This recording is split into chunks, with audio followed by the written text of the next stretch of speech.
Welcome to another episode of Yu-Gi-Oh! Player Ranks. In this series, we rank various Yu-Gi-Oh! Themes based on your comments and suggestions. Come back every tier list Tuesday to see an all-new installment of... Alright, we have a new video this week. We have a new tier list, again, based on your suggestions. So, if you have any suggestions, definitely leave them below. Leave a like, leave a comment. If you would like to, suggest any tier list, throw it down there. And then in addition to picking out a tier list, if you have anything you disagree with, put it in that comment section ASAP.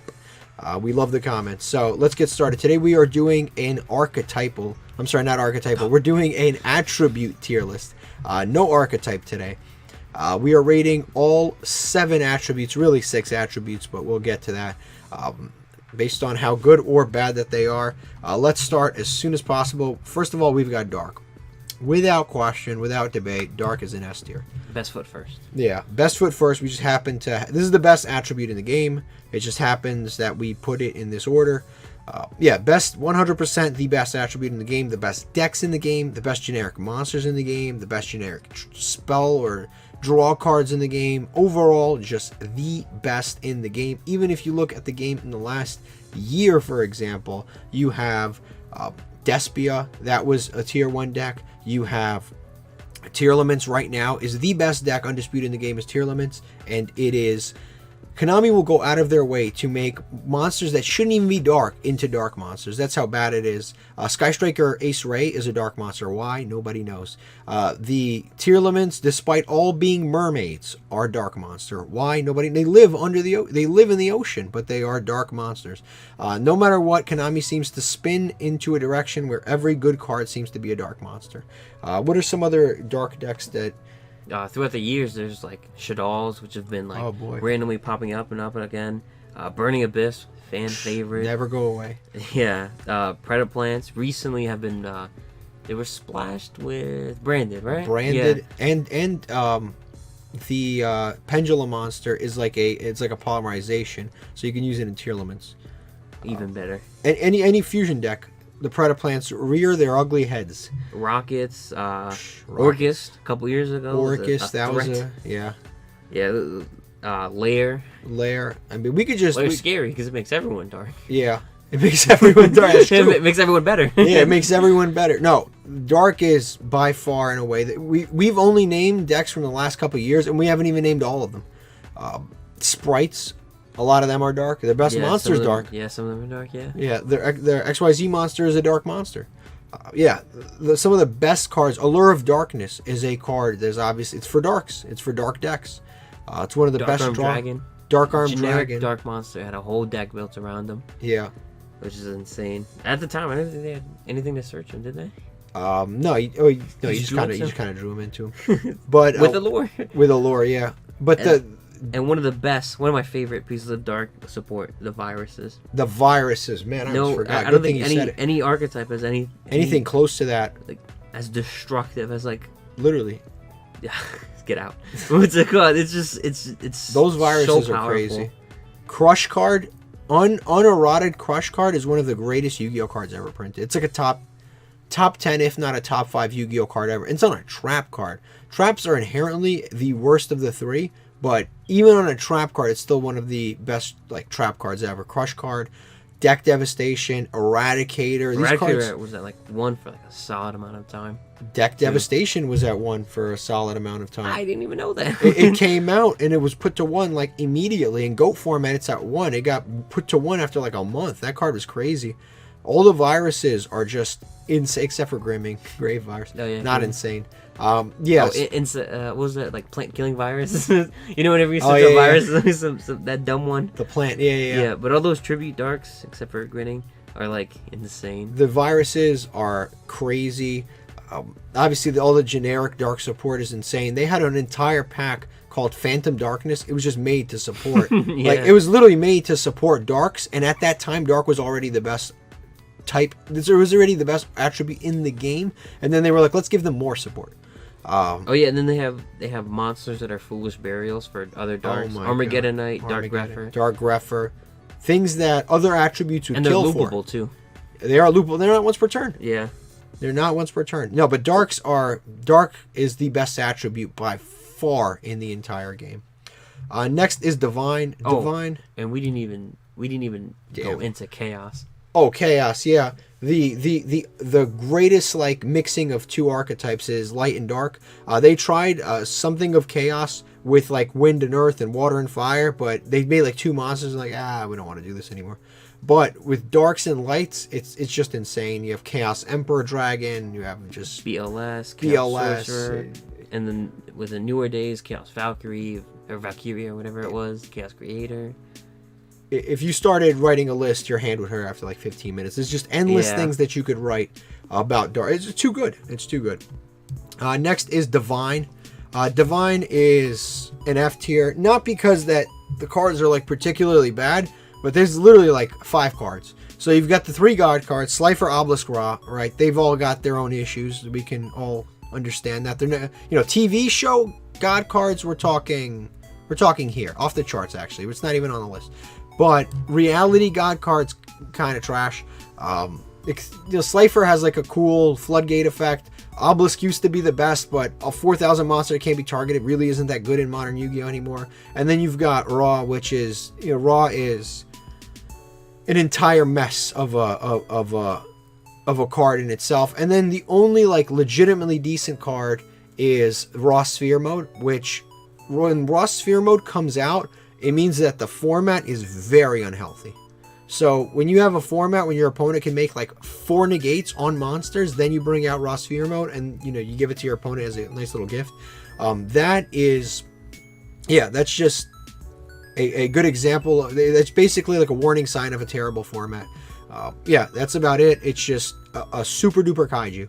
Other than that card, you've got also what's Immortal Phoenix? Immortal Phoenix, which is also a divine, and you got one more card, which is that girl, the one that you tribute all of the gods and you summon her, you win the duel. Yeah, I forgot her name. It's like the creator of light or something. The creator of light. She isn't available in the TCG anyway, but theoretically, she does exist as a divine card. Not an easy win condition to pull off. It's not super easy to summon all of the gods in one turn and then tribute them, but it's not impossible either. Overall, I'd say not a great one just because there's actually only one monster that's usable in modern Yu-Gi-Oh! Next, we've got Earth. Earth is, I believe, probably in B tier or C tier. I'd say B tier because there's a lot of good generic in the last stuff. few years. There's been some like better and better like Earth stuff that's really like pushed it. Like there was some crazy cards before, like you've had like Gigantes, you've had Block Dragon. Oh, Dragon. But then they've never really had like, and then they had like the Naturias. Oh, the Goyo Guardian was like specifically like changed to just Earths, which is kind of like weird. Yeah, Goyo Guardian. He's still a good card, like really good, but it's just now he's just Earths. Yeah. But they never had anything that really like pushed it until like Adamancipator came out and they kind of like just like completely like put the stock up for Earth like exponentially. Like all these like crazy cards, Revival Golem, Century Soldier of Stone, like they had a home now. Quackimeru Guardian and all that nonsense. Like the Earth Quackimerus are like actually like crazy. Yeah, the best Quackimeru monsters are the rock/earth ones. Yeah, because they all negate. Yeah, they negate the monsters, spells, and traps respectively. And then there's a lot of like good generic Earth stuff. A lot of warriors are Earth. A lot of just general types are Earth. So definitely Earth is definitely like a solid list. Do you have any more decks on there for Earth? Yeah, for decks I have like Adamancipator, Ancient Gears, Machina, regular, the whole Earth Machine Earth thing. Machine. Yeah, that came out recently, and that's like been like going in. Amorphages are also Earth. Yeah, floodgate monsters. Yeah, amorphage. Every dragon deck used to play them. It's basically like throwing a fossil dino onto the board. I don't know. It's like a little grenade. Just like wrecks everything. The only unfortunate part is that like even though we know Adamancipators are good, they never really got. Yeah, they never got to be good. They came out just during quarantine, so it just never really. Yeah, during a tough time. Yeah, which sucks. Yeah, but Earths overall are pretty good. Next is Fire. Oh my God, Fires! I'm gonna just dramatically exhale here. I probably put Fire in D tier. Fires are, man, they've had it rough. No one has had it rougher than Fires other than Divine. Fires have had it very, very, very tough. In the last, like, I don't know why Konami does this to fire. They treat them so terribly. I don't know if there's another attribute other than divines that gets treated as badly as fire. Like in the last, and we looked this up, in the last few years, the only fire decks that have had any meta relevance are Salamangreats. Oh. Yeah. Salamangreats. At the same time, different decks. Salamangreats, Infernoids, in a very, very rogue sense. Very rogue sense. Better when Grass Looks Greener was a 3, but in a very rogue sense, Infernoids. And then also, like you said, Infernoble Knights. Which Infernoble Knights are good, but like, you know, they used a lot of different like attribute engines, but obviously that's not a fair thing to say because a lot of the good Infernobles are obviously Infernobles out of all of them. And Infernobles was another one of those decks where, you know, Konami is very weird with this stuff. Some decks they hit instantly, and some decks they take a little while. As soon as Infernoble Knights came out, a month later, they hit Smoke Grenade, and it really like wrecked the consistency of the deck. And then other decks that were stronger came out, and the deck hasn't been meta relevant since. So it's a little bit odd. The other thing is we looked up a list of meta relevant fire decks throughout all time Yu-Gi-Oh. We found Salamangreats, Infernoble Knights, Infernoble Knights, Infernoids, Fire Fist, and Metal Foes. Was like more so as an engine than anything else. So that's about 5 decks. And then there's a couple of like noteworthy ones. Yeah, like Fire Kings, Lavals, Flamevels, kind of like Shiranui, which are again a lot of these decks were engines in a variety of other things. Like Shiranui is a zombie engine.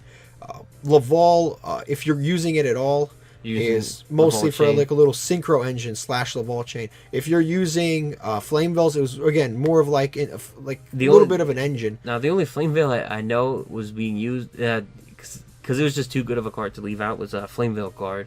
Flameveil Guard was that tuner. was the only one. It was a normal but tuner. It was like it was a level 1 tuner, which made it kind of wild. Yeah, but like it's almost sad. When you think about fires, volcanics were at one point were like half decent. When you think about fires, it's almost like Konami is just sort of like giving up on it to a large degree. Like they haven't really supported it. They haven't supported volcanics. I think the 7th best fire deck of all time is Hazy Flames. That's saying a lot because no one has ever read a Hazy Flames card on Earth. No one has ever played it. No one has ever read it. The deck is almost all commons, and that is the 7th best fire deck of all time. It is one of the least supported attributes, period. On top of that, pyros are one of the very, very, very smallest types in the game, and that's an exclusive fire type. It almost gets no support whatsoever. It's almost like Konami just kind of left fire behind. They just don't release anything. They make like crazy monsters. And then the rest of the archetype is just like really, really bad. But then the monster's just like either generic enough or splashable enough in another engine. Like the dinos, you know, the Evolzar, and Lagia Doka. Yeah, the actual decks are like terrible. Yeah. It's like so hard to like do anything without like generic dinos. Yeah. And then like we said, like the chain and all that. It's so strange. And then they have like rekindling. But it's a really very good card, specific. But it's extremely specific. I don't even know if most of these like fire decks archetypes can even run it. No. The only like Fire Kings can. The only Flamevels. The only what's it called? The only the best interaction between fire cards I have ever seen is one dude was playing the Fire King XYZ. I don't remember. No, not Fire King. Fire Fist XYZ. I don't remember what it did exactly. I just remember it added a fire back from the graveyard. Yeah. He was playing Salamangreats. He summoned that, Ash. and he added back Ash. Yeah. It was like a 3-play fire like team. Yeah. And that is the only thing I've ever seen. Like, just think of it this way, right? Infernoids are fire monsters in attribute. The first thing they try to do is activate Lair of Darkness and turn it to Darks. That should tell you something about being a fire monster. Even they don't want to be fire monsters, and they're born fire monsters.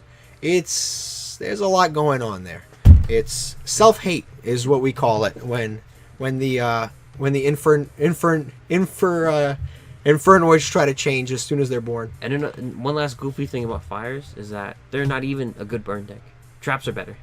True. Yeah, originally fires, right? You think fire, burn. The original fire structure deck, the whole point of it was like, it was half beatdown, half burn.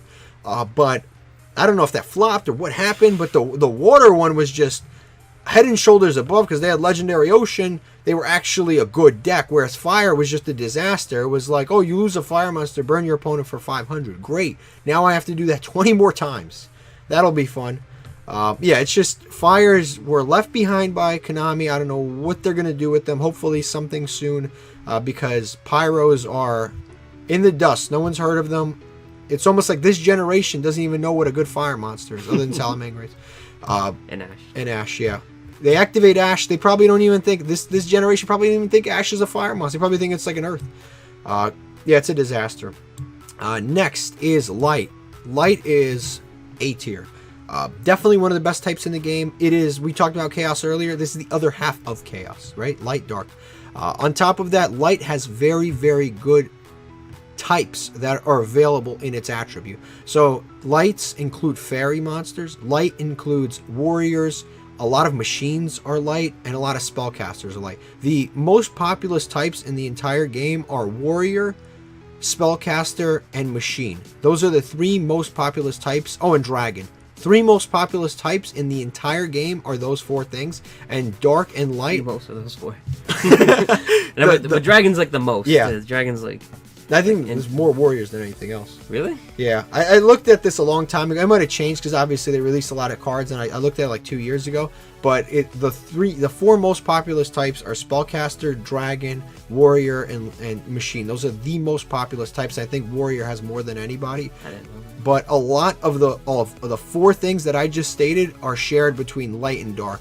Earth has obviously a lot of warriors, but light and dark has most of all of those cards, and those are the most populous and the best types. On top of that, fairies are also a lot of the fairy probably is like in the top like 7 of type representation, and virtually all fairy monsters ever printed are light. There's a few dark ones here and there, like the Dark Lords and stuff like that, but the majority of fairies are light. So light has a very good distribution of cards.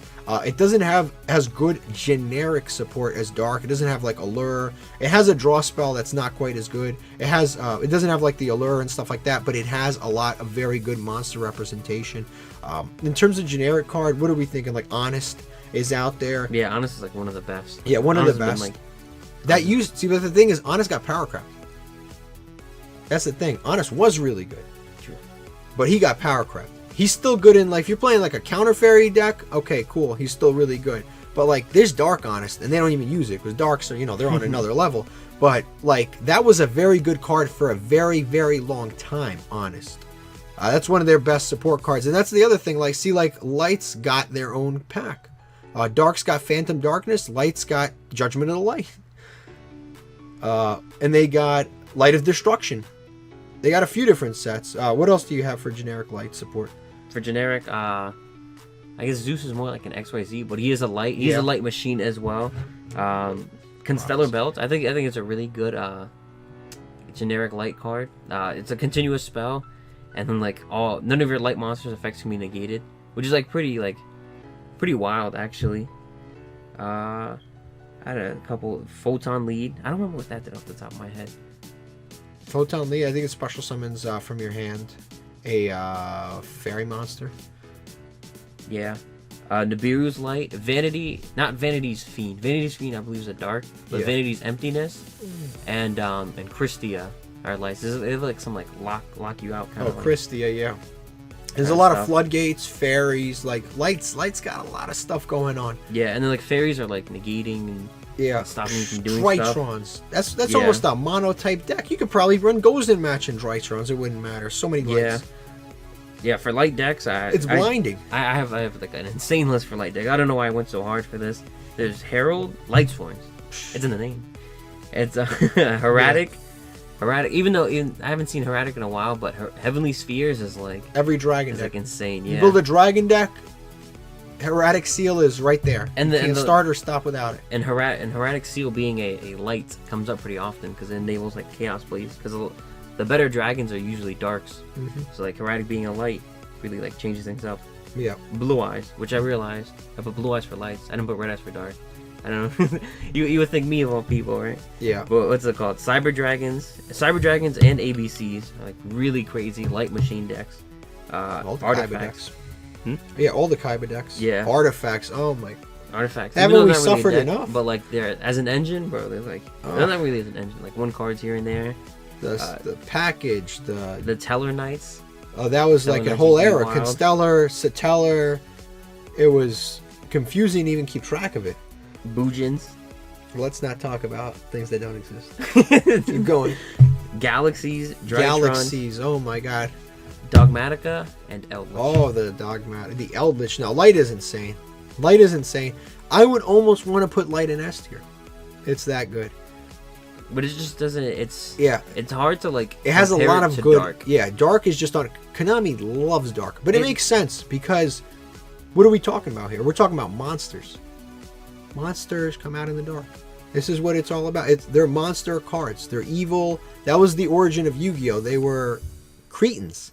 These are things that aren't like for that's why light and dark so big. It's a whole plot point in the GX anime. You have the light with the second season, you have the dark with the third season with the Yubel, and you have the light and dark is just a huge part of the anime, and it will never earth and wind and water, they just don't quite touch the sort of contrast the light and dark have in Yu-Gi-Oh, which is why they're so prevalent. Next, we've got water. Where's water? Probably like B.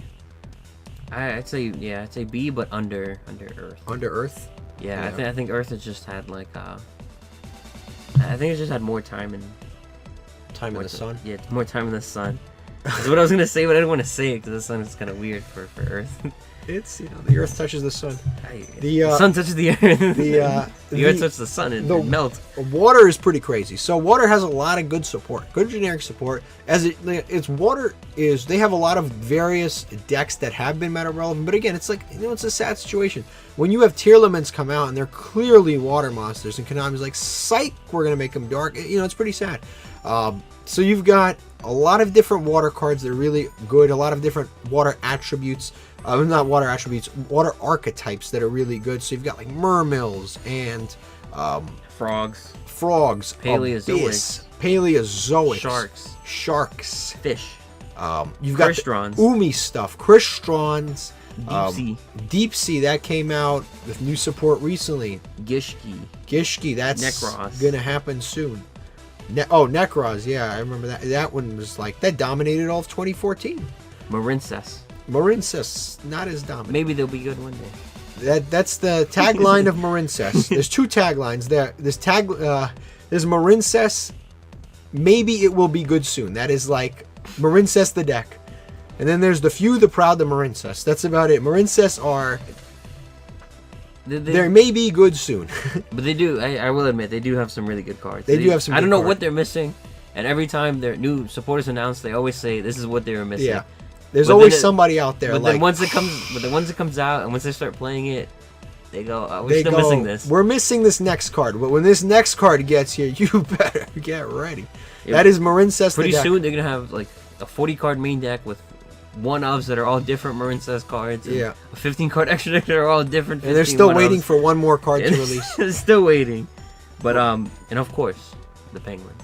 The penguins. I mean, I might as well put it in S tier. Oh yeah, of course. No, water has a lot of really good support, and what's cool about water is like water monsters just generically work with other water monsters. It's actually kind of cool. So a lot of them will say like the Atlanteans, if this card is sent to the graveyard to fulfill a water effect, you get to do this effect. Same thing with the mermails, the penguins, the ice janes, like they all kind of work. As long as they're water monsters, they're making things happen. They're family. Yeah, they're family. Like they don't care. They live under the sea. They're all friends. Like everything's good down there. Fire, you can't get them to work together. Yeah, the best example is seeing like modern day mermail decks. Like, my god, you got one of everybody. It's like an aquarium. It's like they play like a couple of 3-ofs, but everything is just random one-offs. It's they random. have like True King Barastros and then totally awesome and the mermails, marincess. We've got one of the goats, the shark, Biomet shark.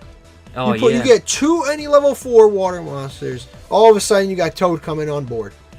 It's incredible. No, they're really good. And thank God they didn't hit Bahamut Shark. They didn't hit Toad. Otherwise, we would have lost Bahamut Shark. I would have had tears streaming down my face. But luckily, yes, waters are really, really good. You got to hear some of this stuff. We didn't even get into. Oh, we didn't even get some of the generic support. I put Torrential Tribute down as generic water support. It might as well because of the Kairu Shin. The Kairu Shin card. Yeah, you search for Torrential Tribute and you protect yourself from it. Protect it. White Howling, which is like White Howling. No one sees one it coming. spell. They get one spell, and then you stop the rest for the rest of the turn. Yeah, and then on top of that, if the first spell they activate had a graveyard effect, it's like 2 birds, 1 stone. Legendary Ocean is really solid. Legendary Ocean. That's one of the. You know what's funny? It's one of the main archetypes of water. Yeah. Not only that, all of the early field spells were cheeks. They were terrible. Nobody wanted them. They all sucked. You have Umi and Mountain and what are some of the other ones? Yami and just all of those garbage ones. You have every single field spell in the game other than Necro Valley was garbage. And then they came out with Legendary Ocean, and people were like, wow, terraforming does something worth doing all of a sudden. It's like I might, terraforming's at 3, I might play it terraforming because that card was just so good. It dropped the levels of all of your monsters. It changed the game. It made it. Umi was one of the, or I'm sorry, not Umi, but Legendary Ocean was one of the first field spells that was actually worth playing. And then they actually started making cards based around it to support it. Like that little jet that attacks directly. The one that you tribute to pop. The Orca Whale. The one you discard to search it. The Legendary Ocean. What's his name? Atlantean. What's it called? Usually the decks were built around Umi. Yeah. And then Legendary Ocean counted as Umi on the field, but they made him search for a Legendary Ocean. That's another discussion. That is its own level of foolishness. But it was like good foolishness. It worked out for the better. And then what's it called? And then they have like some cool cards like Salvage. You get two monsters right back. And then I don't really know if it's good or not, but Moray of Greed is an interesting card. In certain cases, it's good. If you're playing a very water-heavy deck, like if you're playing like before, water decks used to play Sekka's Light, because you literally just play 30. You'd play 37 water monsters and 3 Sekka's Light, but obviously Sekka's Light is limited to 1 now because the water monster was just so good. You draw 2 cards, do your thing, banish it, put 1 back, like all that great stuff. Put Gen X controller back. Yeah, all that fun stuff. But obviously, Sekka's Light's limited to 1, but now you can play more of Greed because you were playing 37 water monsters anyway. Now you play 37 water monsters, or 36 water monsters, 37 water monsters, and then you play 3 more of Greeds, and it's the same thing. But definitely a decent draw card. Not as good as Allure of Darkness. Let's keep it G. Yeah. Nothing is gonna beat Allure of Darkness. Allure of Darkness with like a Despian Tragedy. You're not beating that. But yeah, waters are a mouthful. The only thing is that they just have not like. I don't know what it is. It's like it feels like they have enough. They don't have a breakout star. Yeah, there hasn't been an archetype that has like it's a role player come out that's like recently taking advantage of all this new water support, and we just keep getting more and more. We just had a set. What's it called? Which was Umi support. Yeah. Oh, it was 3 water sets, 3 great water attributes, all in one: Sharks, Legendary Ocean, and marincess. Marincess players, you'd think they'd be like, finally, thank you, I got what I got. No, there's always another card. They're still waiting for something else. There's something else coming on the way. So much water's come out in like the last year or 2. Yeah, there's been a lot of Ice Jades. There's a lot. Ice Jades. Waters are rising. Even Penguins got new support. Yeah, waters are really cool. Sue ships, that's a sad one. I just remembered a fire attribute. Yeah. Sue ships, despite looking Sue ships, raw fish are not water. Yeah. They were not happy about dying. Next is wind. We've got C tier open. Let's place it there. Yeah. And honestly, I would have placed it there regardless. But C tier winds are like winds are iffy. They come back every few years. They're weird. They have good support, but they're definitely not at the level of like water, earth. Yeah. But they don't have like enough representation. But they're not at the level of fire. They're like in a weird like limbo. Yeah, they're better than fire because it's not hard to do. But they have a lot of like decks that come up out of nowhere and become meta relevant. For example, right now it's Flunderies, right? There's no fire decks in the meta game right now at all. But right now, winds, we have Flenderese. They have a handful of... They have 2 water monsters, and they have like 75 wind monsters. And you have to remember something about... what, you know, like, for example, why is the wind barrier statue so good? It's so good because nobody plays wind monsters. But because it's so good, it's actually played. So it's almost like an endless vortex of logic where you play the wind barrier statue because nobody plays winds. And yeah, it's just really good. It locks people out of the game. Most people are not playing wind decks. They're playing light or dark or something of that sort. We've had quite a few different wind decks over the course of like the last year. There's actually been a few. We've had very recently Lyrilusks. That was a wind deck that was very good. That's another one. It's a weird situation. Konami just decided to hit that deck after 1 YCS. You also had that wind set. A lot of people forget. Speedroids. Obviously, a lot of people, it slips their mind, but Baron de Fleur is a wind monster. She is, you know, that's a wind attribute right there. Wind Pegasus and Crystal Wing. Great duo. Crystal Wing. Oh, I want to give him a hug. Wind Witches. Wind Witches, great wind engine. Then we've got Harpies. They're crazy. We have to remember another crazy thing. Harpies Feather Storm. One of the craziest cards printed, I think, anywhere. Yeah. Like, that card is nuts. Harpy, if you control a winged beast monster, you can negate the activation of every monster effect that your opponent activates for the rest of the turn. All you have to do is control a winged beast monster. That's it. And obviously the majority of winged beasts are going to be wind. Some are dark, but that's mostly like Simorg, stuff like that. But for the most part, the majority of them are actually wind. Obviously very good. Oh my bad, I thought you were done. No, go ahead. Yeah, and there's a couple other interesting wind decks. There's Dragoonides, which is like, it's not going to be as strong as like other dragon decks, because, you know, other dragon decks are going to be darks. But Dragoonides are still solid. They have some pretty interesting cards on their own. And they have a cool mix between winged beasts and dragons, which is why they're winds. Yosenju's, they have Dragon's Ravine. Oh yeah. So that the good dragon decks can actually get the dragons. Yosenju is an interesting deck. Interesting. I don't think they're good, but they're interesting. Interesting is definitely where you start and stop. Yeah, it's like it's a normal summon deck. It's like as long as they summon something over 3,000, they're definitely beating Avermax every time. Virtual World was a win deck. I think you pointed that out to me. I never even realized. Deck, yeah. Like, that never even crossed my mind. If we stop right there, that's already more than fire. I think I like didn't even like I think every time playing Virtual Worlds, I think I just saw it as a win and it just like tuned out of my mind. Like, it just like, oh, the winds don't stay on field long. That's why. Yeah. They go right into the true king of all calamities. And who's a dark? Who's a dark? And Shino Birds. Shino Birds. That's one of my close personal favorites. But well, I think one of my favorite aspects about wind is that, like, in early days of Yu-Gi-Oh, and everyone had weird roles. Like, fire did like some burn. Earth was like you tacked into like a set like 2,000 defense monster. Yeah, they had defense, the double damage. Yeah, but wind actually had like bouncing. Had like one of the best original like concepts, and like that kind of like stuck with it a little bit. Yeah. With like like Ryza and like Harpies having like bounces and stuff like that. Mist Valley. Yeah. Mist Valley Apex. Hey man, we didn't even touch that. Oof. The infinite loop. Winds bounce. That's just their concept. Winds bounce back to hand. Winds bounce back to extra deck. Winds bounce back to deck. That's. So some of the older cards, like, just using them now, like, they bouncing to hand is such a great, like, it's so much better than it was back then. Than destroy. Yeah. Because before it was just like they just do it all over again. But now it's like some extra deck monster they went through all this work to summon that they can't summon again. Yeah. See ya. Yeah.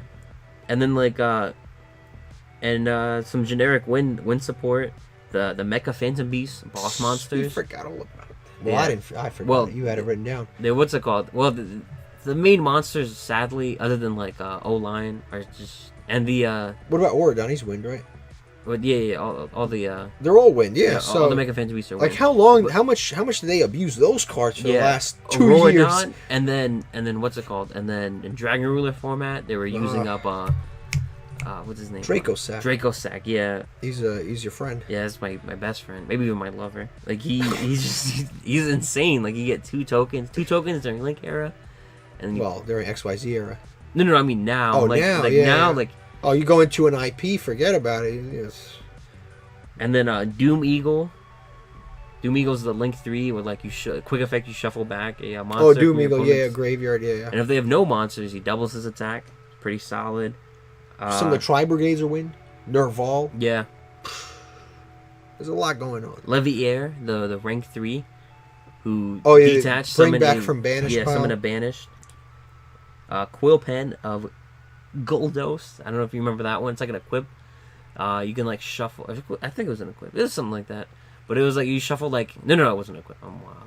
But what's it called? You shuffle back 2 wins from the graveyard and like bounce one of your opponent's monsters. You get recurrence and you get a bounce. Summon Storm, which recently came out. In the new ones, yeah. Wing Requital, Summon Storm. Yeah. Those 2. There's a lot of like just random like good win stuff that came out of that. But they just haven't had enough. Leo Lusk was really good, but then they hit it right away. They hit it right away. So we never got never to know see what's it. gonna happen. Yeah. Simorg, Bird of Sovereignty. Oh yeah. Oh my god. Absolutely amazing. You couldn't summon shit.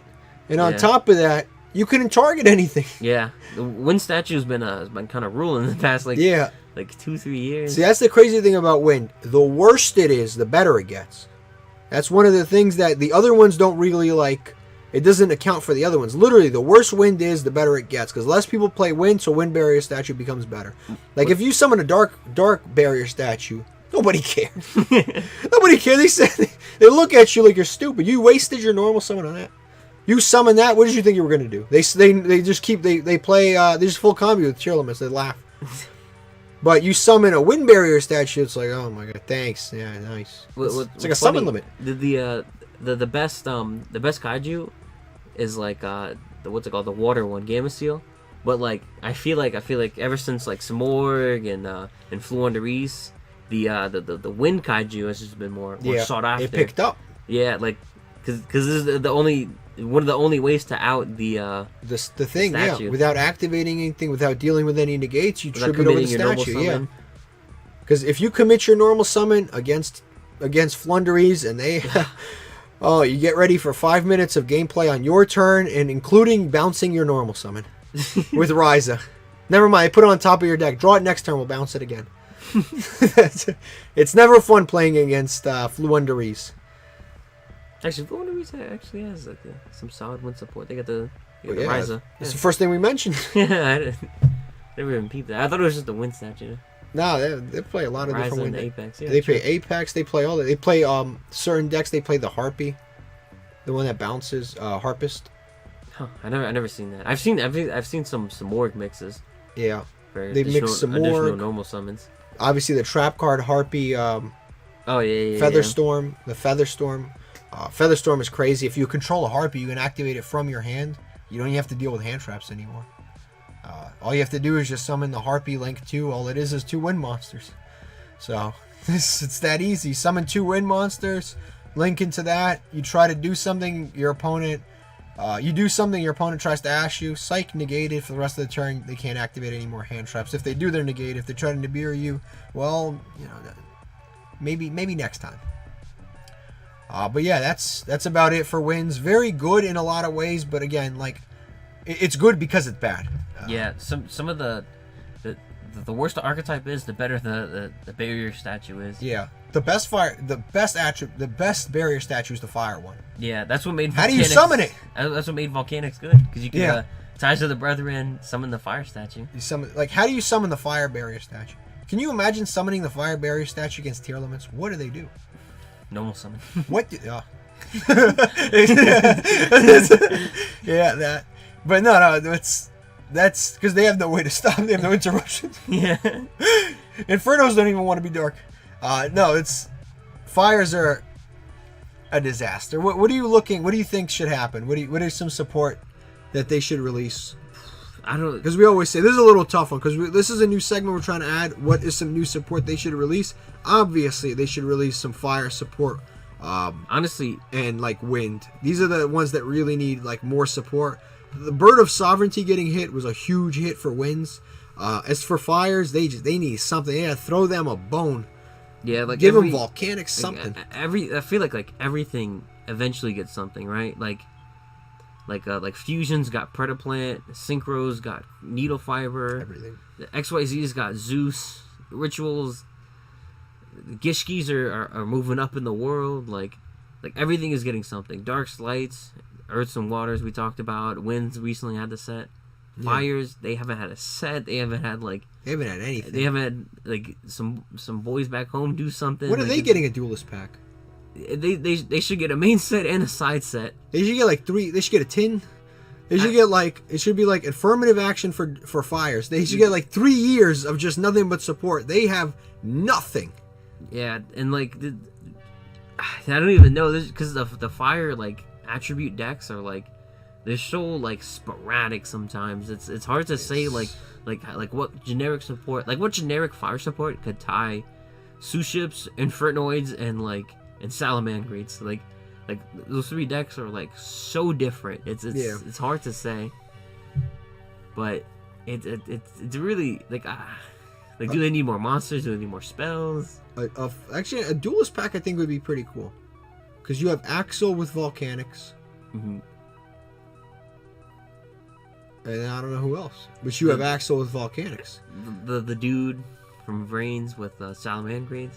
I don't want Salamangreats any support. I don't want to see them anymore. More Salamangreats. Yeah, I think they had their time. Listen, if they give them Salamangreats, Salamangreat has enough support. If you look at all of the Salamangreat cards that aren't played, they have a lot of support. They do. They have a lot of cards. So maybe not Salamangreats, but definitely we could use another like Salamangreat, another fire deck. Was there anybody who used the fire deck in 5Ds? Oh, they're not really fires, but the hot red dragons.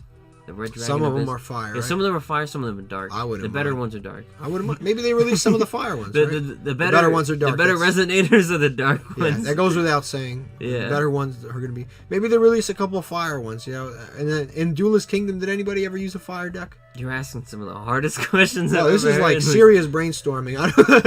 I don't think anybody ever used a fire deck in original Yu-Gi-Oh. Actually, Hinotama once fought Lord Trent. Yeah, I remember that. The Trent, bodied him, yeah. I don't think they ever used the fire deck. That's crazy.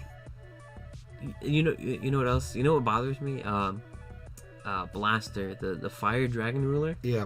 When you really look at him, he is like a very much worse version of Eldlich. Yeah, he should be still legal. on the list. He should be legal. He's the worst one. He should be legalized for sure. he just pops a card. Yeah, he just pops a card. It's and you gotta play him in a fire.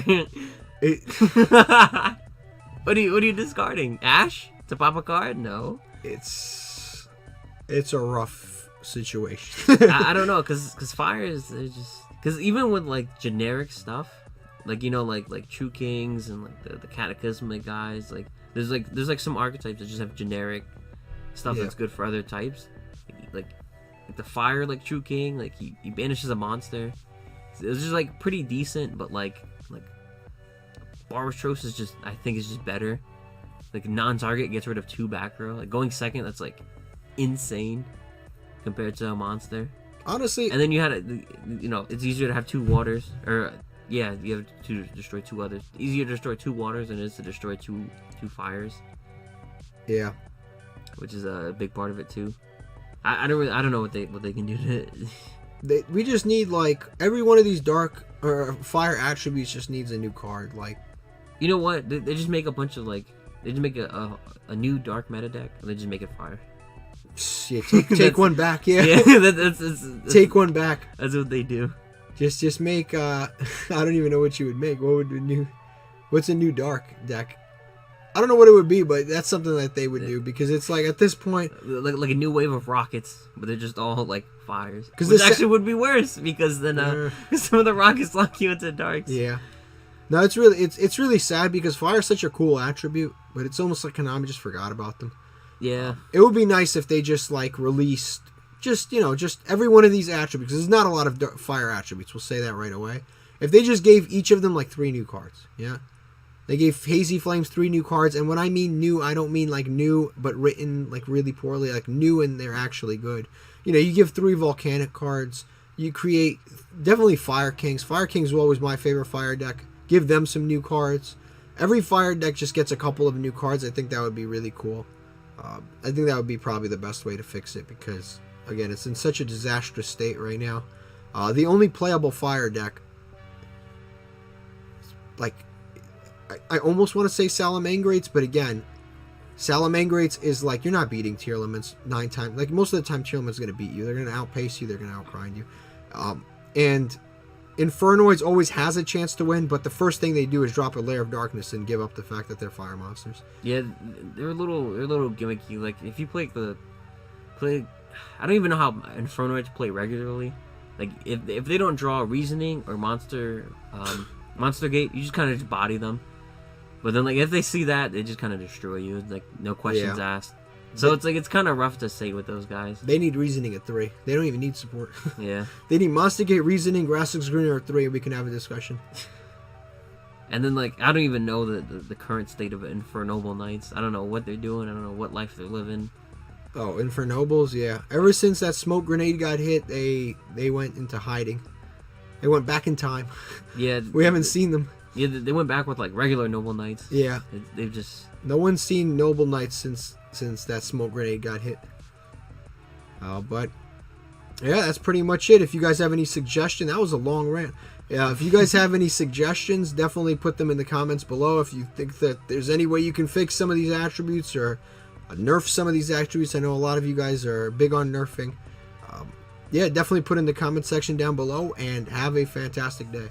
La la la la la la la la.